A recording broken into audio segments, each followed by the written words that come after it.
Oh my god, these girls are so rude and so nasty.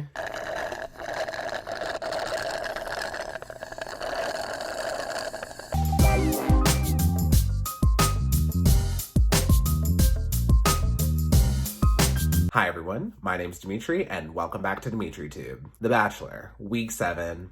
Let's talk about it. So this week's episode was a roller coaster ride of emotions. On top of the BIPOC protests, it was just a lot. Let's just start talking about the episode. The episode starts and we're back to the cocktail party. Heather has interrupted Pieper's one-on-one to get some time with Matt. So during the one-on-one with Matt and Heather, long story short, Hannah B gassed Matt and basically told her that Matt is an amazing guy and you really need to go meet him. So Heather took a red-eye flight to Nemacolin so she could meet him, and Matt says that they have never met before. And when Matt says that they've never met before, I believe him. I think Matt and Heather are just internet friends. They have a lot of mutuals. They run in the same circles, but they've never actually met before. But there are two things about this one-on-one that I do want to mention. When Heather first walked in, Matt seemed more excited to see Heather than he did to see Pieper. And if I was Pieper, I would have been kind of mad too. Second thing, Matt says, up until the point I am engaged, I don't want to leave this with any doubts. Now, I will tell y'all, that did not sit right with me. So if Matt was in the real world and he had a girlfriend, basically, he's up for grabs until he's engaged. That statement just sounded very problematic to me. So Heather reiterates that she's not expecting anything. Matt asks her for some time so he can think it over, and then Heather goes to meet the other girls. And this is where it went downhill, and it went downhill very fast. So basically, a few of the girls just grill her as to why she's there. It was mainly Jessenia, Pieper, and Serena C, but Kit also instigated a little bit. Jessenia says, I'm not convinced you're ready for an engagement. And I was just like, damn, Jessenia, you don't even know her. Pieper is probably the worst one out of all of them. She is completely freaking out and throwing a fit that Heather is there. And Pieper tells Heather, you interrupted my time and didn't address me, so first and foremost, I would like an actual apology. And then after that, Heather apologizes and starts crying, and then Serena C refers to her as a virus that came into the house. And at this point, I was like, oh my god, these girls are so rude and so nasty. So this made all of them look bad, but in my opinion, it made Pieper look really bad. And Pieper posted a tweet last night and it says, in light of everything going on, no, I will not be watching tonight's episode. I encourage those who do choose to watch to consider the lens in which each woman is being portrayed. Stay safe and stay well. So it very much seems to me that Pieper is trying to blame the producers and blame production. But girl, that was not production. That was 100% you. No one forced you to demand an apology from Heather like that. And Queen Victoria tried to do the same thing when she went on Good Morning America. She said that wasn't really her. She blamed it on the edit and how it was produced. And don't get me wrong, there are some people in some seasons where it's clearly the edit making them look bad, but in this case, it was not the edit. And the craziest part in all of this to me was just, how did one girl coming in the house make these women feel so insecure and lash out like that? I get it. I know this is a pressure cooker type of situation, but you need to stay calm and stay relaxed until you have more information on the situation. Like, you don't even know if she's staying in the house or if she's even competing. You don't know why she's there. If you're this insecure over one girl coming from Bachelor Nation, like, how are you going to make it at Stagecoach? How are you going to make it in Paradise? If you are this insecure, involving yourself in this franchise is not for you. Matt ends up sending Heather home. And when Matt sends her home, Matt says, I'm shocked she flew out here and she rented a minivan. Matt, it does not take a lot to rent a minivan. There's an app for that. So we move on to the rose ceremony and we finally get to see all of Abigail's dress. And I know during my last review I said I liked this, but I don't really like it now that I see all of it. I thought it was a pantsuit, but it's actually like a flowy dress. But Abigail does look good. She's actually giving me Casey Musgraves vibes. So Matt ends up sending Serena C and Chelsea home. It was no surprise that Serena C was going to go home. But I was surprised that Matt kept Jessenia and Kit over Chelsea. I felt like Matt had more of a connection with Chelsea than he did both Jessenia and Kit. But it's fine. I didn't think Chelsea was going to win anyway. So Abigail gets a rose. And the next day we get a confessional with Abigail. And she says she feels more comfortable with her relationship with Matt now that she has a rose. But I was confused because I was like, what changed? Y'all, at the end of the day, these roses don't mean what matters is what Abigail and what Matt feel. From our perspective, it doesn't look like anything has changed in the relationship except that she got this superficial rose. Or Abigail and Matt had some off-camera time that we just didn't get the chance to see.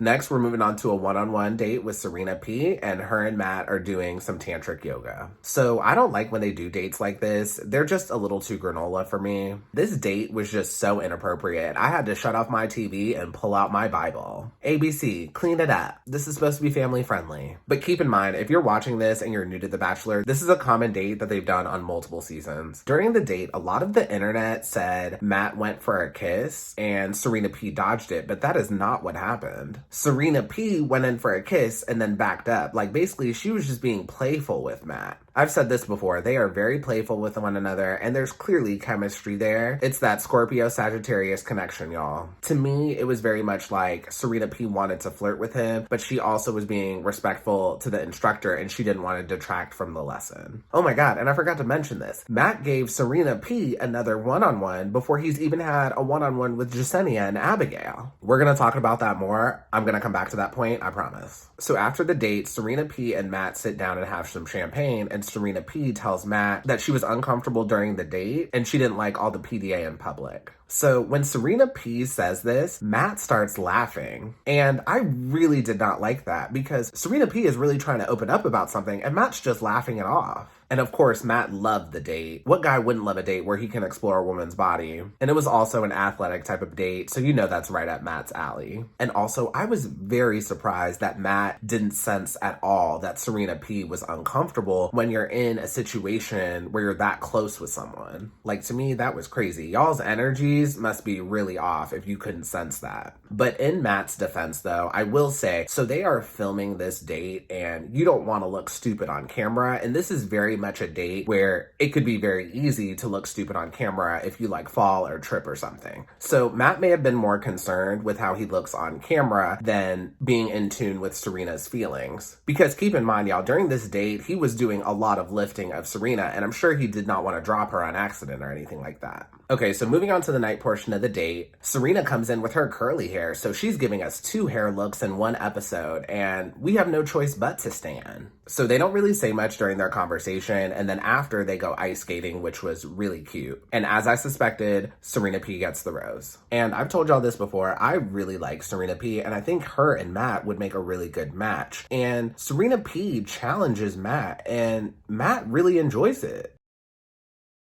Okay, now we're moving on to the group date. Now, there were multiple things this episode Matt did that I did not like, and here's another one. So at the start of this group date, Matt tells the women, hometowns are next week, and I want you to lay it all out on the table. Now, first of all, I'm pretty sure the producers reminded these women 20 times that hometowns are next week, so they don't need another reminder. And secondly, Matt is telling these women to open up out of a sense of urgency, not because they necessarily want to. I just feel like if the women want to tell you something, let it happen organically. Part of the show is that this whole thing moves fast, but him just adding extra pressure like this, I just really didn't like it. And I feel like if Matt didn't just give a rose during every single one-on-one, he could have gotten rid of more women sooner. Also, Matt is wearing a leather jacket with a black turtleneck, and he definitely looks like a Black Panther.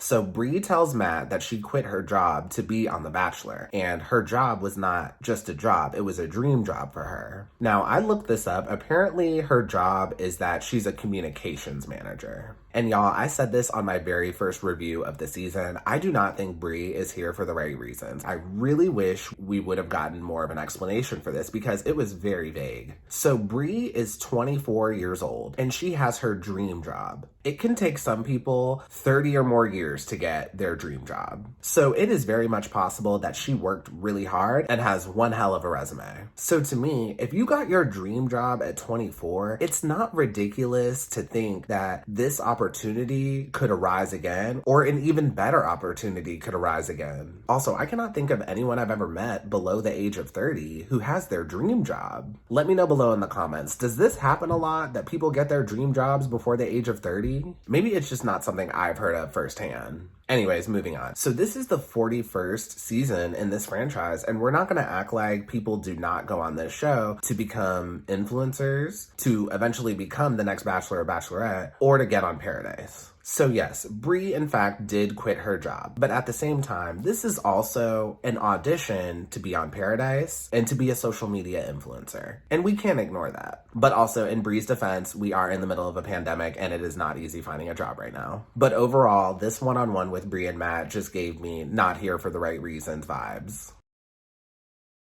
So I thought it was so shysty that Matt gave Abigail a rose, but then he gave Serena P another one-on-one all-day date. At this point, I just felt like Matt was just wasting her time. Like, why didn't you just send Abigail home during the rose ceremony? Abigail has literally been hanging on for 6 weeks now. So let me tell y'all, this is just how I feel and how I saw the situation. Abigail really likes Matt, and I think Matt knew that. So like, why prolong this heartbreak? Whereas Serena C and Chelsea, I feel like on some level they knew they weren't gonna win, but Serena C and Chelsea to me seemed like they wouldn't have mind staying one extra week. Whereas for Abigail, being in this situation is really tearing her up. And Matt had to have known that. So to me, it would have made more sense to keep one of them and eliminate Abigail. Anyway, moving on. So during the one-on-one with Abigail, Abigail asks Matt, "Can you see the possibility of having a future with me?" And then Matt replies, "I grew other strong relationships stronger, and my heart is going in another direction. The last thing I want to do is lead you on and lie to you." Ooh, and this part was rough. This was totally unfair to Abigail. Matt grew his other relationship stronger, but Abigail didn't even stand a chance because she was never picked for a one-on-one. Watching Abigail go home really broke my heart. In the confessional, she says, "I'm constantly the person that makes men realize what they want next, but they never want me." So this part really hit home for me. I'm sorry, I told myself I would not get emotional during this review.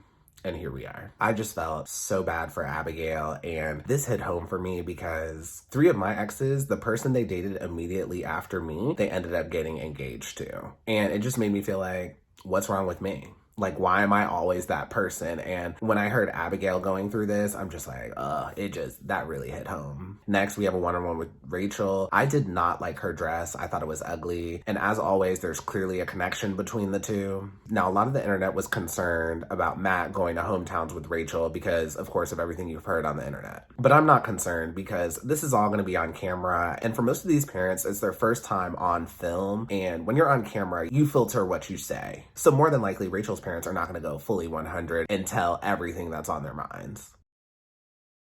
So Kit considers herself a long-term investment, and she says she wants to finish school, travel, start her career path, and she wants to have kids around 25, 26. And she also says she wants someone who's going to be her cheerleader. So first of all, Matt laughs at this. These women are telling Matt what they want out of a partner, and Matt is laughing. And then Matt responds, "I don't have this 5-year growth trajectory of where I want to be. I just want to be living life and progressing forward with the right person, like yourself. And I would never put pressure on you to do something you don't want to do. But a relationship with you excites me." So the internet, for the most part, did not take Kit seriously, but let's take a look at this. So yes, Kit is young, but she is young and she has goals, and she is expressing what she wants out of life and what she wants from a partner. Matt, on the other hand, is 28 years old and he wants to go with the flow. He has no real goals, and yet he's on a show where the purpose is to be engaged to later on to get married. To me, that was a very big red flag, and Kit later on eliminates herself. I applaud Kit for doing that.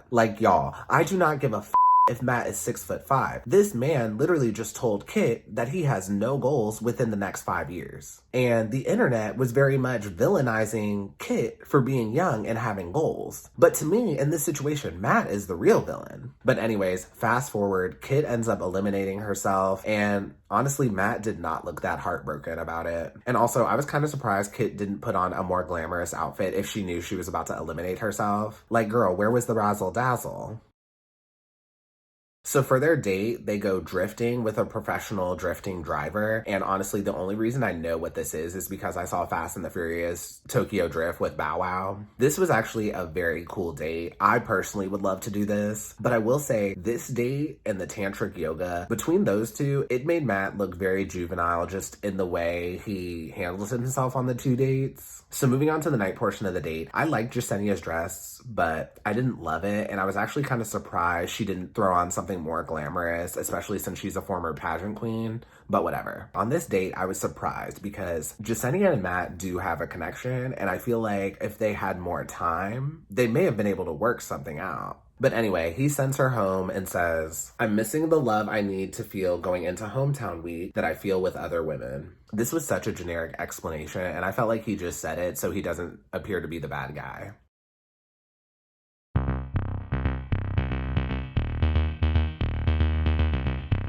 Yep, it's that time. Outfit of the episode. So for this week, I'm giving it to Pieper. Pieper slicked back her hair and she had on this gold sparkly dress. It was really pretty. So I will say though, I didn't love this dress. The dress looked better when she was walking in it than when she was standing in it because it did have a slit down and it made her legs look really good when you can see that. But when Pieper was just standing there, you couldn't really see that. Also, I wish the bottom of it was more poofy, whereas like it's flowy. If it was poofy, it would look better. Honorable mention goes to Bries earrings and that ponytail. She looked amazing during that rose ceremony as well. But anyways, moving on, Pieper ends up getting sent home during the rose ceremony. And when Matt walks Pieper out, Pieper is so upset. She doesn't look at him. She doesn't hug him. She doesn't even say goodbye. Now, let me tell y'all how I felt about this. So I get it. Pieper is hurt, she is angry, and she is really upset right now. Like, she opened up to this guy and he broke her heart. Pieper's reaction to me would have been okay if she wasn't on TV. Pieper to me seems like the type where she just needs a month or two to cool off and then she would just text Matt in a month to have coffee and apologize. But the problem is this is being filmed and at the end of the day, this is a competition and right now you just look like a sore loser and it looks like poor sportsmanship. Pieper really should have showed face for the cameras. But I totally get it. In this moment, she was just so upset and couldn't do that. And don't get me wrong, I hate that I'm telling Pieper to be fake, but look at what happened. Pieper got dragged for filth last night on the socials. And it was for that Heather situation at the beginning of the show and how she exited on the end of the show. And that is the end of the episode. If you enjoyed this review, please go ahead and pound that like button, pound that subscribe button, and ring that notification bell. And yes, this episode was quite the roller coaster, but I will see you all next week.